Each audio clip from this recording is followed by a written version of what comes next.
So hello guys, এই পায়রা দুটো সেল আছে। যদি কেউ নিতে চায় খুবই অল্প দামে দিয়ে দিতে পারবো, বেশি দাম না, মাত্র 800 টাকা দাম। নিচে খেলার বাচ্চা আছে, ঠিক আছে, এখনও উড়ায়নি বাচ্চা, এক দুপুরে আছে হয়তো। দেখতে পারেন খুবই সুন্দর পায়রা, পায়রা গেট আপ কোয়ালিটি দেখুন।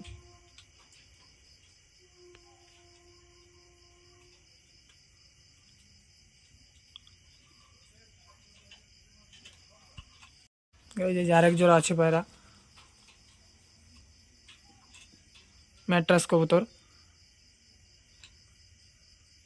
হেভি সুন্দর স্ট্যান্ডিং, বিগ সাইজের পায়রা, বাচ্চা পায়রা একদম। এও এক পর এখনো পরেনি হয়তো। দেখুন বয়স, এগুলো মাত্র 1500 টাকা দাম, মাত্র 1500 টাকা পায়রা দুটো পেয়ে যাবেন আপনারা। একদম কোনো জায়গায় মিসমার্ক নেই, দুটোই সাদা ফ্রেশ একদম, লাল পা, ম্যাট্রাস কবুতর গাইস। এই যে আরেক জোড়া বাচ্চা আছে, নতুন বাচ্চা, এদের মা বাবাকে দেখাচ্ছি গাইস। একদম এর বাবা কামাগার আছে, দেখাচ্ছি গাইস এর মা বাবাকে। একদম নতুন বাচ্চা, এখনো হয়নি, কেবল দু একটা দানা খাচ্ছে গাইস, দেখুন।